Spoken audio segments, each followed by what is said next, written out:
Hello student, I am Shashi Bala from government polytechnic Badaun और आज का हमारा टॉपिक है डायमेंशनल होमोजेनिटी। तो डायमेंशनल होमोजेनिटी हमारा जो टॉपिक है या जो हमारी टर्म है, ये हमारी डायमेंशनल एनालिसिस में यूज की जाती है।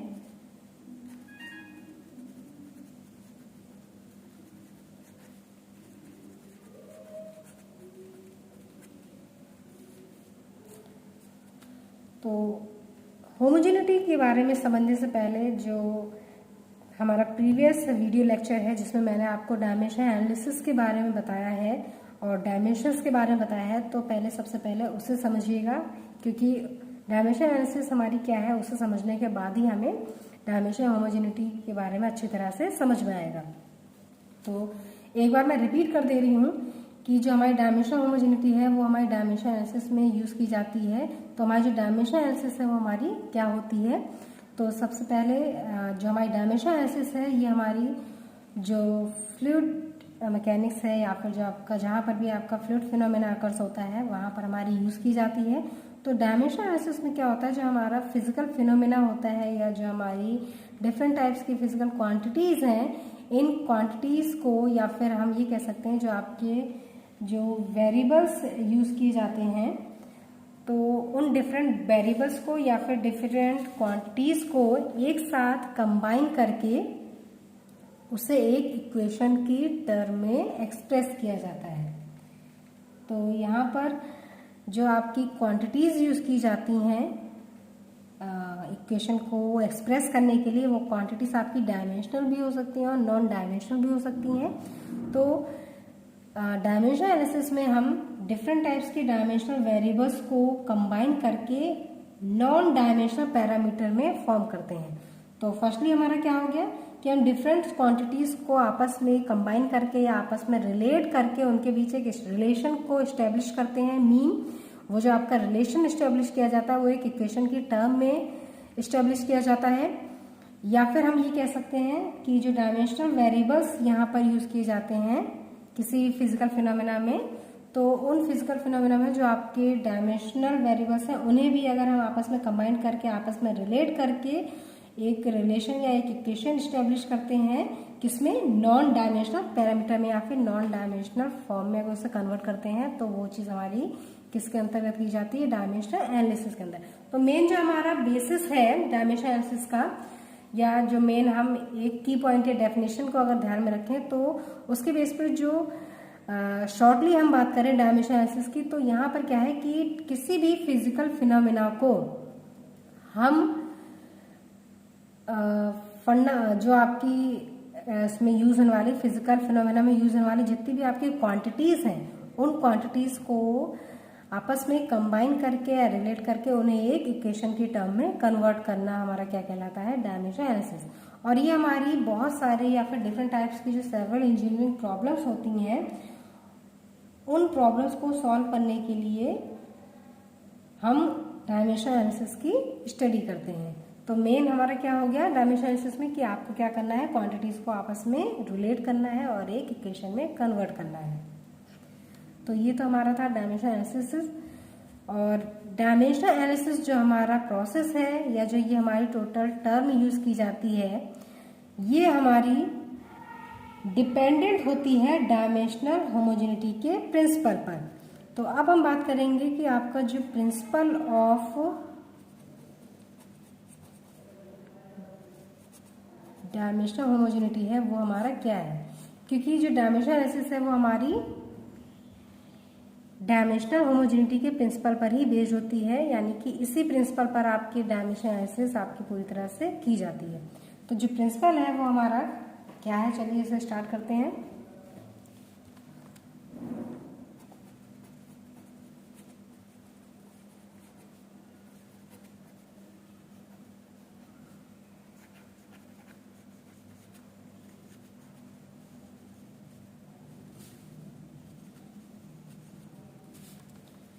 A physical equation is the relationship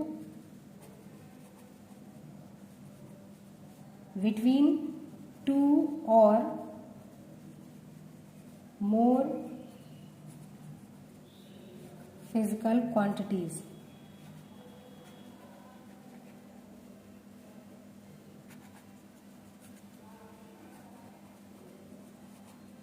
any correct equation expressing a physical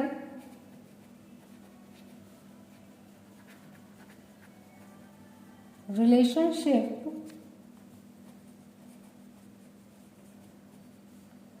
between quantities that must be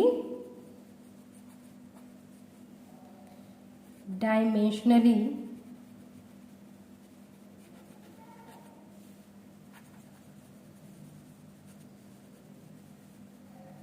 homogeneous and numerically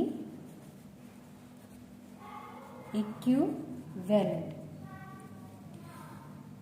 तो जो डायमेंशनल होमोजेनिटी है इसमें हमारा क्या होता है, a physical equation is the relationship between two और मोर फिजिकल क्वांटिटीज। तो अभी जैसे मैंने आपको डायमेंशनल एनालिसिस में बताया है कि जो हमारी फिजिकल इक्वेशन बनती है या फिर जो भी आप इक्वेशन फॉर्म करते हैं वो इक्वेशन हमारी किस तरह से बनती है कि जो हमारी एक या एक से अधिक मतलब जो भी हमारा इक्वेशन फॉर्म होगी वो इक्वेशन हम जानते हैं कि अगर आपकी कोई भी दो टर्म्स हैं तो उन दो टर्म्स के साथ ही आपकी इक्वेशन फॉर्म होती है। यानी कि अगर आपके पास सिर्फ कोई भी एक क्वांटिटी है तो उस एक क्वांटिटी के बेस पर कोई भी इक्वेशन फॉर्म नहीं की जा सकती। तो यहाँ पर ये सबसे ज़्यादा ज़रूरी है कि जो भी आपका फिजिकल फिनोमेना है उसमें आपकी दो या दो से अधिक फिजिकल क्वांटिटीज होनी चाहिए। तो जो आपकी इक्वेशन, ये जो फिजिकल इक्वेशन बनती है वो हमारी किस तरह से बनती है, दो या दो से अधिक जो आपकी फिजिकल क्वांटिटीज हैं उनको एक साथ कंबाइन करके या फिर दो या फिर उससे अधिक फिजिकल क्वांटिटीज के बीच जो रिलेशनशिप होता है वो रिलेशनशिप ही हमारा क्या कहलाता है, फिजिकल इक्वेशन कहलाता है। Any correct equation expressing a physical relationship between quantities must be dimensionally homogeneous and numerically equivalent. तो ये जो हमारी इक्वेशन, ये जो आपने एक फिजिकल इक्वेशन फॉर्म की दो या दो से अधिक फिजिकल क्वांटिटीज के बीच में उन्हें रिलेट करके, तो अगर ये आपकी इक्वेशन करेक्टली है यानी कि कोई भी अगर आपकी करेक्ट इक्वेशन है या तो वो करेक्ट इक्वेशन जब आपकी फिजिकल क्वांटिटीज को आपस में रिलेट करके एक फिजिकल इक्वेशन फॉर्म करेगी तो वही जो आपकी इक्वेशन है वो आपकी प्रॉपरली किस वे में वर्क करनी चाहिए। फर्स्टली वो आपका कैसा होना चाहिए, डायमेंशनली होमोजीनियस, और सेकेंडली वो कैसा होना चाहिए आपका न्यूमेरिकली इक्विवेलेंट। यानी कि जितनी भी आप फिजिकल क्वांटिटीज को यूज कर रहे हैं करेक्ट इक्वेशन को एक्सप्रेस करने में, तो ये करेक्ट है या इनकरेक्ट है, तो ये हमारी किस बेस पर डिपेंड करेगी, डायमेंशनली होमोजीनियस और न्यूमेरिकली इक्विवेलेंट। यानी कि जितनी भी आप क्वांटिटीज को इक्वेशन की टर्म में या इक्वेशन फॉर्म करने में यूज कर रहे हैं वो सारी क्वांटिटीज आपस में कैसे होनी चाहिए, डायमेंशनली होमोजीनियस, यानी कि उनकी डायमेंशंस क्या होनी चाहिए, होमोजीनियस होनी चाहिए, और वो सभी क्वांटिटीज आपकी न्यूमेरिकली कैसी होनी चाहिए, इक्विवेलेंट होनी चाहिए। यानी कि आपस में न्यूमेरिकली फॉर्म में वो एक समान होनी चाहिए और डायमेंशनली वो आपकी कैसी होनी चाहिए, होमोजीनियस होनी चाहिए। और यही जो हमारा प्रिंसिपल होता है डायमेंशनली होमोजीनियस और न्यूमेरिकली इक्विवेलेंट होने का, ये हमारा क्या कहलाता है, फूरियर्स प्रिंसिपल ऑफ डायमेंशनल होमोजेनिटी। तो ये यहाँ पर जो हम डायमेंशनल होमोजेनिटी को समझ रहे हैं ये हमारा किस पर बेस्ड है, फूरियर्स प्रिंसिपल ऑफ डायमेंशनल होमोजेनिटी। तो आगे इसमें देखते हैं,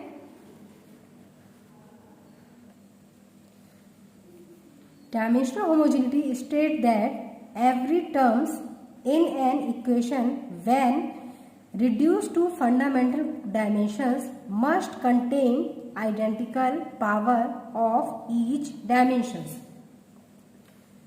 तो ये जो हमारा डायमेंशनल होमोजेनिटी का प्रिंसिपल है, मैंने आपको बताया कि हमारा फूरियर्स प्रिंसिपल ऑफ डायमेंशनल होमोजेनिटी के बेस पर वर्क करता है। तो यहाँ पर आपको कैसा होना चाहिए, जो भी आप इक्वेशन में क्वांटिटीज को यूज कर रहे हैं वो क्वांटिटीज आपस में कैसी होनी चाहिए, डायमेंशनली होमोजीनियस और न्यूमेरिकली इक्विवेलेंट होनी चाहिए। और जब आप डायमेंशनल जो आपकी इक्वेशन यहाँ पर फॉर्म की जाती है डिफरेंट क्वांटिटीज को रिलेट करके, तो डायमेंशनल होमोजेनिटी में जो भी टर्म हमारी यूज की जा रही है उस इक्वेशन में, तो जब हम उसे फंडामेंटल डायमेंशंस में रिड्यूस करते हैं, यानी कि फर्स्टली जब आपने उन्हें डिफरेंट क्वांटिटीज को फंडामेंटल डायमेंशंस की फॉर्म में एक साथ रिलेट करके एक्सप्रेशन फॉर्म किया होगा, तो जब हम उस इक्वेशन को दोबारा से फंडामेंटल डायमेंशंस में रिड्यूस करते हैं, तो अकॉर्डिंग टू डायमेंशनल होमोजेनिटी ये जो हमारा प्रिंसिपल वो ये कहता है कि जब भी आप फंडामेंटल डायमेंशंस की फॉर्म में उसे रिड्यूस करेंगे, यानी कि अगर आपकी कोई भी इक्वेशन बनी है, जैसे यहाँ पर अगर हम एरिया का एग्जाम्पल ले लें, तो ये हमारा क्या हो जाएगा L3।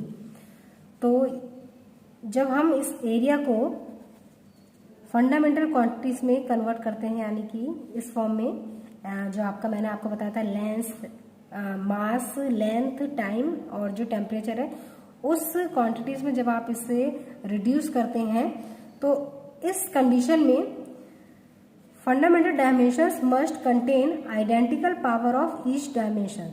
तो जो भी आपकी ईच डायमेंशन इसमें यूज होगी, अब जैसे यहाँ पर मैं वेलोसिटी की बात करूँ तो यहाँ पर क्या हो जाएगा लेंथ पर यूनिट टाइम। तो यहाँ पर आप देखेंगे फंडामेंटल डायमेंशंस आपकी दो तरह की यूज की गई हैं, एक आपकी लेंथ होगा और एक होगा आपका क्या हो गया टाइम हो गया, length per unit time. Area में आपकी जो फंडामेंटल डायमेंशन थी वो एक ही जैसी थी, इस वजह से वहां पर इतना क्लियर नहीं समझ में आएगा। तो अगर हम वेलोसिटी की देखें तो लेंथ पर यूनिट टाइम, तो दो फंडामेंटल डायमेंशंस यूज की गई हैं। तो जब हम इसको, यानी जो आपकी इक्वेशन फॉर्म होती है या फिर जो भी आपने एक्सप्रेशन फाइंड किया था डिफरेंट क्वांटिटीज को आपस में रिलेट करके, तो जब हम इस एक्सप्रेशन को रिड्यूस करते हैं किस फॉर्म में, दोबारा से फंडामेंटल क्वांटिटी से फंडामेंटल डायमेंशंस की फॉर्म में रिड्यूस करते हैं, तो यहाँ पर अकॉर्डिंग टू डायमेंशनल होमोजेनिटी जितने भी आपके डायमेंशंस यूज की जा रही हैं, ईच डायमेंशंस यानी कि आपका लेंथ है या फिर टाइम है या फिर जो भी आपकी डायमेंशंस यूज की जा रही हैं, इसमें जब आपने इसे रिड्यूस किया फंडामेंटल डायमेंशंस की फॉर्म में, तो प्रत्येक इसमें जो आपने डायमेंशन यूज की है उसकी एक आइडेंटिकल पावर होनी चाहिए। यानी कि जब भी आप फंडामेंटल क्वांटिटीज को आपस में रिलेट करके एक इक्वेशन बनाएंगे, तो वो इक्वेशन फॉर्म करना हमारा क्या कहलाता है डायमेंशनल एनालिसिस। और डायमेंशनल होमोजेनिटी ये कहती है कि जब भी आप किसी भी इक्वेशन को या एक्सप्रेशन को फंडामेंटल डायमेंशंस में रिड्यूस करते हैं, तो प्रत्येक डायमेंशन की अपनी आइडेंटिकल पावर होनी चाहिए। A dimensionally homogeneous equation is applicable to all system of units। यानी कि जो ये आपकी डायमेंशनल होमोजेनियस इक्वेशन फॉर्म की जाती है या फिर ये जो आपका पूरा टर्म यूज की गई यहाँ पर, ये आपकी सभी सिस्टम और प्रत्येक तरह की जो आपकी यूनिट यूज की जा रही है उन सभी के लिए कैसी होती है एप्लीकेबल होती है। चाहे आप MKS यूनिट यूज करें, SI यूनिट करें या CGS यूनिट यूज करें, तो उन सभी सिस्टम और उन सभी यूनिट्स के लिए आपका ये प्रोसेस या ये टर्म आपकी एप्लीकेबल होती है। In a dimensionally homogeneous equation only quantities having the same dimensions can be added, subtract और इक्वेटेड। तो डायमेंशनली होमोजेनियस इक्वेशन जब आप बनाते हैं तो सबसे पहले तो आपको डायमेंशनल होमोजेनिटीज अगर अच्छे से समझ में आ जाती है, तो उसके बाद हम समझते हैं कि जो डायमेंशनल होमोजेनियस इक्वेशन है वो किस तरह से बनाई जाती है। तो यहाँ पर मैंने आपको बताया था डायमेंशनल एनालिसिस में, जब आपको बताया था कि जो आप इक्वेशन फॉर्म करते हैं वो कैसी होनी चाहिए, डायमेंशनली होमोजेनियस और न्यूमेरिकली इक्विवेलेंट होनी चाहिए।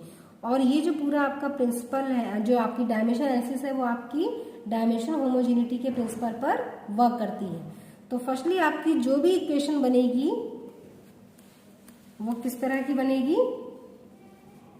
Dimensionally homogeneous. यानी कि आप डायमेंशनल एनालिसिस में जो इक्वेशन फॉर्म करते हैं डिफरेंस क्वांटिटीज को आपस में रिलेट करके, वो कैसी होती है डायमेंशनली होमोजेनियस इक्वेशन होती है। तो ये डायमेंशनल होमोजीनियस इक्वेशन जो आप बनाते हैं वो कैसी होनी चाहिए, डायमेंशनली होमोजीनियस है तो वो कैसी होनी चाहिए, न्यूमेरिकली इक्विवेलेंट भी होनी चाहिए। अब न्यूमेरिकली इक्विवेलेंट आपकी कब होगी, only quantities having the same dimensions can be added.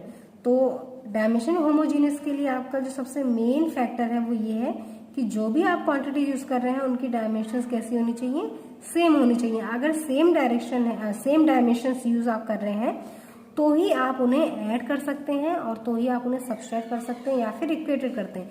तो इक्विवेलेंट मीन ये हो गया कि आपकी जो डायमेंशंस हैं डिफरेंट क्वांटिटीज की जो उस इक्वेशन में यूज की जा रही हैं वो आपकी कैसी होंगी, सेम होनी चाहिए। और अगर आपकी सेम है तो ही आप उन्हें क्या कर सकते हैं, आपस में ऐड कर सकते हैं, आपस में सब्सट्रैक्ट कर सकते हैं या फिर आपस में उन्हें इक्वेट कर सकते हैं। अब हम बात करते हैं एप्लीकेशन ऑफ डायमेंशनल होमोजेनिटी। तो अभी हमने समझा कि जो प्रिंसिपल ऑफ डायमेंशनल एनालिसिस था और जो प्रिंसिपल ऑफ डायमेंशनल होमोजेनिटी था वो क्या था, तो वो हमारा क्या था कि कोई भी इक्वेशन जो आप बनाएंगे वो डायमेंशनली होमोजीनियस और न्यूमेरिकली इक्विवेलेंट होनी चाहिए। और डायमेंशनली होमोजीनियस कब होगी, जब वो सेम डायमेंशंस की होगी, यानी कि न्यूमेरिकली इक्विवेलेंट भी कैसी होगी, जब वो सेम डायमेंशंस की होगी। तो जो आप इक्वेशन फॉर्म करते हैं डिफरेंट क्वांटिटीज को ऐड करके वो आपकी कैसी होनी चाहिए, सेम डायमेंशंस की होनी चाहिए। और जब सेम डायमेंशन होगी तो मीन वो डायमेंशनली होमोजीनियस इक्वेशन है। और डायमेंशनली होमोजीनियस इक्वेशन है मीन वो इक्वेशन आपका पूरी तरह से ओबे करता है डायमेंशनल होमोजीनिटी को। तो ये जो हमारा डायमेंशनल होमोजीनिटी यूज किया जाता है या फिर जो हमारा जो एप्लीकेशन है डायमेंशनल होमोजीनिटी के, यानी कि इसका कहाँ कहाँ यूज करते हैं या फिर कहाँ कहाँ ये आपकी एप्लीकेबल है, तो वो हमारी फर्स्टली देखिए, it facilitate to determine the dimensions of a physical quantity. तो डायमेंशनल होमोजेनिटी के द्वारा हम किसी भी फिजिकल क्वांटिटी को की डायमेंशंस को आसानी से डिटरमाइन कर सकते हैं।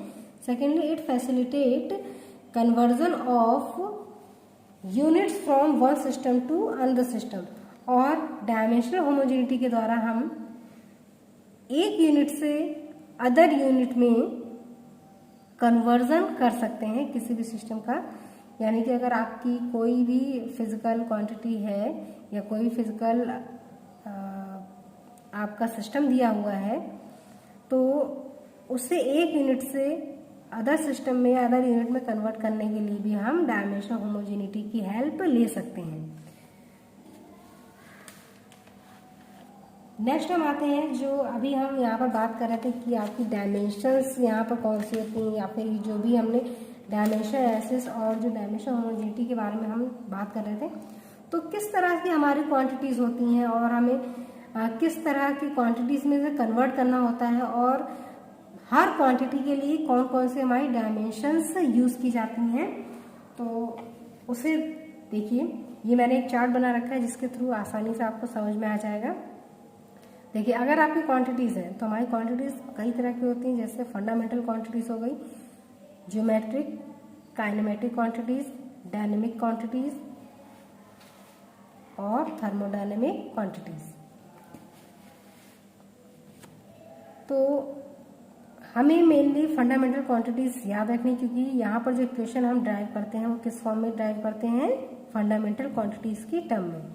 तो ये जो डायमेंशंस होती हैं, ये डायमेंशंस भी आपकी किस पर डिपेंड होती हैं, फंडामेंटल क्वांटिटीज के ऊपर। यानी फंडामेंटल क्वांटिटीज को जिस भी सिंबल से आप शो करेंगे वही इन क्वांटिटीज की डायमेंशंस कहलाएगी। और जितने भी आप अदर फिजिकल फिनोमेना को क्रिएट करते हैं, डिफरेंट क्वांटिटीज को क्रिएट करते हैं, उनके एक्सप्रेशन को क्रिएट करते हैं, इक्वेशन फॉर्म करते हैं, वो इक्वेशन भी आपके फंडामेंटल क्वांटिटीज की टर्म में ही होनी चाहिए। तो ये किस तरह से होती है, देखिए इसमें मास को हम m सिंबल से डिनोट करते हैं, लेंथ को l से, टाइम को t से और टेम्परेचर को यहाँ पर थीटा से हम डिनोट करते हैं। यूनिट यहाँ पर जो मास की kg, लेंथ की है मीटर, टाइम की हमारी सेकेंड है और टेम्परेचर की हमारी केल्विन। और जो डायमेंशंस है फंडामेंटल, ध्यान रखिएगा मैं आपसे कह रही हूँ कि जो हमारी फंडामेंटल क्वांटिटीज हैं उनकी डायमेंशंस पे ही हमारी इक्वेशन या डिफरेंट क्वांटिटीज की एक्सप्रेशन फॉर्म होती है। तो मेन हमें फंडामेंटल को ही ध्यान रखना है। तो जो इनके सिंबल हैं इनकी डायमेंशंस भी आपकी इसी से शो होती है। देखिए मास की जो डायमेंशन होगी m, लेंथ की l, टाइम की t और टेम्परेचर की थीटा। अब नेक्स्ट हम बात करते हैं कि किस तरह से फंडामेंटल क्वांटिटीज के बेस पर ही आपकी इक्वेशन फॉर्म होती है। तो आगे देखिए जैसे ज्योमेट्रिक क्वांटिटीज में अगर हम देखें तो अगर हमारा एरिया है, इसमें वॉल्यूम है, काइनेमेटिक में देखिए लीनियर वेलोसिटी है, एंगुलर वेलोसिटी है, तो ये हमारी डिफरेंट फिजिकल क्वांटिटीज हो गई। ज्योमेट्रिक फंडामेंटल भी हमारी क्वांटिटी है, ये सब भी हमारी क्या है क्वांटिटीज हैं। ये सब क्या है हमारी डिफरेंट डिफरेंट क्वांटिटीज। जब हम इन्हें आपस में रिलेट करके अगर एरिया वॉल्यूम इस तरह की या फिर जो लीनियर वेलोसिटी है, डायनेमिक जो क्वांटिटीज आपकी यूज की जा रही हैं या जो थर्मोडायनेमिक क्वांटिटीज यूज की जा रही हैं, अगर हम इन सभी क्वांटिटीज को आपस में रिलेट करके कोई भी एक्सप्रेशन या इक्वेशन बनाते हैं तो वो डायमेंशनल एनालिसिस के अंतर्गत आता है। और ये जो इक्वेशन आपकी फॉर्म होगी किस बेसिस पे होगी, फंडामेंटल क्वांटिटीज के बेस पर होगी। तो अगर हम एरिया को देखते हैं तो देखिए एरिया को हम ए से डिनोट करते हैं, इसकी यूनिट है हमारी मीटर स्क्वायर। लेकिन इस एरिया को हम किसकी फॉर्म में लिखते हैं, फंडामेंटल क्वांटिटी के टर्म में। तो देखिए एरिया को हमने एल स्क्वायर से दिखाया है और एल हमारा क्या है, लेंथ की डायमेंशन है, या फिर हम ये कह सकते हैं जो हमारा एल है वो क्या है, फंडामेंटल क्वांटिटी है। तो एरिया को हमने फंडामेंटल क्वांटिटीज के टर्म में शो किया है और जो डायमेंशन यूज होंगी वो भी किसकी यूज होंगी, फंडामेंटल क्वांटिटीज की डायमेंशन आप इसमें यूज करेंगे। जैसे वॉल्यूम हमारा क्या है, देखिए length into width into height, तो ये भी हमारा किस फॉर्म में है, देखिए फंडामेंटल क्वांटिटीज की टर्म में ही। और जो डायमेंशन भी हमने ली है वो किस फॉर्म में ली है, फंडामेंटल क्वांटिटीज की डायमेंशन की फॉर्म में ही ली है। तो इस तरह से हम डायमेंशन एनालिसिस को करते हैं।